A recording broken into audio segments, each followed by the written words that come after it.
Con nuestra exploración gráfica terminada, lo que vamos a hacer ahora es definir constantes y variables en nuestro sistema y construir las reglas que van a darle coherencia y cohesión a lo largo de las distintas aplicaciones. La idea es, como ya hablamos en otras lecciones, que la exploración sea lo más libre posible y una vez que exploramos todos los caminos que tenemos ganas de explorar, empezamos a encontrar cuáles son las constantes y variables que nos van a ayudar a construir identidad. Bueno, como hablamos en esta lección, vamos a hablar de la construcción de nuestro sistema. Pero lo primero que vamos a hablar es de los recursos. Como ya vimos, nosotros elegimos una paleta tipográfica, en la que vamos a usar algunas tipografías para títulos, una tipografía para bajadas o elementos macro y una tipografía para textos.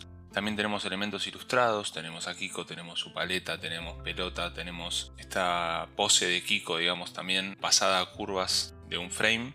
Y también tenemos otros elementos gráficos como pueden ser contenedores tipográficos, misceláneas y demás. Uno de los recursos que usamos y que encontramos en nuestra exploración gráfica tiene que ver con la deformación, con esta cuestión de traducir la irreverencia del personaje en un recurso morfológico. Hablábamos de que tal vez en un universo como el diseño en el que la tipografía se suele tratar con cierta solemnidad, manteniendo, digamos, sus proporciones y los usos correctos o estándar de la tipografía, deformarla puede hablar un poco de irreverencia. Pero también lo que tenemos que hacer es cuidar que en esta deformación, que en este acto irreverente no perdamos legibilidad, porque lo que nosotros estamos apuntando es a tener textos o macros de tipografía que nos sirvan como imagen, o sea, que tengan esa impronta de un fondo, pero que no pierdan su legibilidad, que sigamos entendiendo lo que dicen. Entonces nosotros podemos encontrar que nuestro límite en la escala vertical puede estar alrededor del 2000% o de escalar el texto 20 veces hacia arriba. Después también habíamos hablado de esta cuestión de plantear o de inclinar nuestra tipografía o nuestros elementos. En base a este recurso lo que podemos hacer a la hora de construir sistema es elegir cuál es el ángulo al que nuestro sistema inclina. ¿Qué quiere decir esto? Nosotros tenemos la posibilidad de inclinar o de deformar la tipografía de millones de maneras y en millones de ángulos, pero la idea es limitar a un ángulo en particular al que nuestro sistema inclina para que las decisiones no empiecen a ser completamente aleatorias y poder empezar a hablar de esto que decíamos como constantes. Por ejemplo, un ángulo de 30 grados, tanto negativo como positivo, es decir, hacia la derecha o hacia la izquierda, puede ser nuestra constante. De vuelta, podemos repetir el recurso de deformación en imágenes o en ilustraciones en este caso. Y lo que vamos a tratar de encontrar acá es cuál es el límite, por ejemplo, en el que nuestra ilustración de Kiko deja de ser representativa del personaje. Nosotros podemos ver en la escala al 100% que el cachete del personaje, que es un rasgo muy característico, está súper visible y súper pregnante. A medida que empezamos a escalar en vertical, ese rasgo empieza a perder definición. Y tal vez cuando escalamos a más de 400% en vertical, empieza a tal vez parecer un cachete de una persona normal. Entonces ahí es donde nosotros elegimos y decidimos decir, bueno, vamos a escalar nuestro personaje mientras mantenga sus características reconocibles, digamos.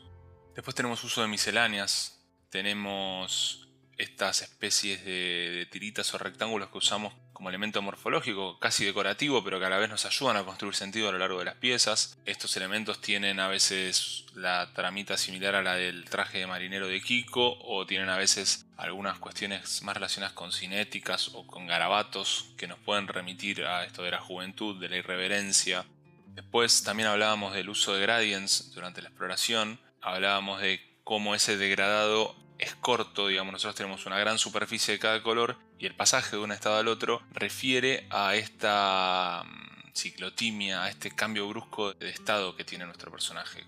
Cómo de un momento al otro pasa de estar de buen humor a estar enojado, cómo es agresivo, cómo es explosivo. Todas estas cuestiones que nosotros hablábamos de las características de nuestra marca y de nuestro personaje están aplicadas acá. También de vuelta con esto de la explosión y con esta cuestión de ser intempestivo, nosotros tenemos también nuestras líneas cinéticas que usamos como recurso a lo largo de distintas piezas.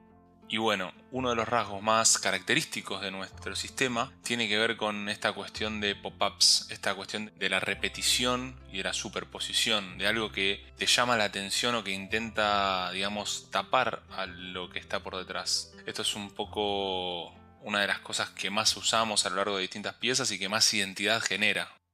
Nosotros como estudio tratamos de encontrar, además de recursos visuales que ayuden a connotar o denotar ciertas cosas de la marca, intentamos a veces que la grilla constructiva detrás de las piezas también remita a algo que tal vez la audiencia evolucionaria no va a poder decodificar o leer instantáneamente, pero nos ayuda a nosotros a generar gráfica de una manera particular para esa marca.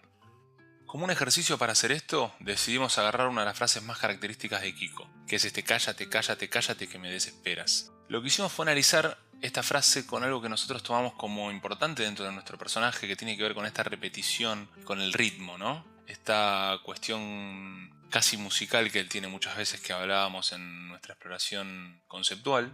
Y en base a esto encontramos que esta frase en particular, por ejemplo, tiene algunos acentos bastante característicos y que si nosotros lo tomáramos musicalmente con un beat, que por ejemplo podría ser este ruido que escuchamos acá, yo podría decir cállate, cállate, cállate que me desesperas. Lo que tenemos ahí, rítmicamente hablando, es una estructura de 7 tiempos, en el que el tiempo 1 cae nuestro primer cállate, en el 2 el segundo, en el 3 el tercero, en el 4 cae la E de desesperas, en el 5 cae la segunda E y cierra en el 7. O sea que nosotros este módulo, estos últimos 3 tiempos, en los tiempos 5, 6 y 7, sostienen la misma frase, es como una frase estirada, mientras que los demás son rítmicamente parejos. Tenemos 1, 2, 3, 4, 5 y termina ahí. Entonces lo que podríamos hacer sería dividir nuestro espacio en estos módulos. Tenemos un módulo de nuestro ancho dividido 7, seguido por otro igual, otro igual, otro igual, y un último módulo de el triple del tamaño de los anteriores.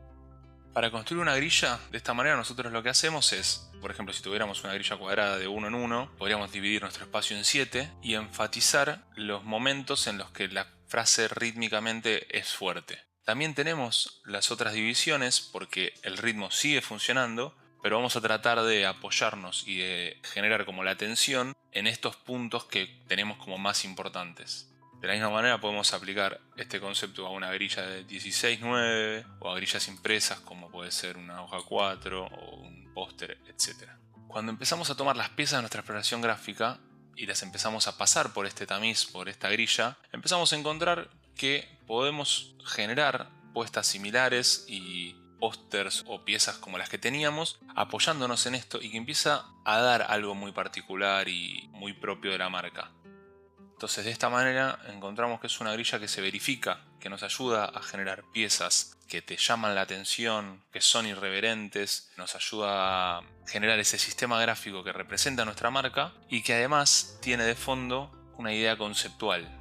Y como para cerrar un poco esta lección, lo que vamos a hacer es ver 2 imágenes en las que tenemos algunas piezas del sistema en uso. Con esto que hablábamos, está construido con la grilla que mencionamos y estamos usando todos los recursos de los que hablamos. Podemos ver que si bien tenemos deformaciones, estas deformaciones nunca atentan contra la reconocibilidad del personaje. Podemos ver que nuestras tipografías están deformadas, pero como hablábamos, nunca están deformadas a un nivel en el que pierden legibilidad. Tenemos nuestras cinéticas, tenemos nuestras misceláneas, una serie de recursos que ya definimos y empezamos a dosificarlos y a elegir cómo usarlos según lo que queremos comunicar.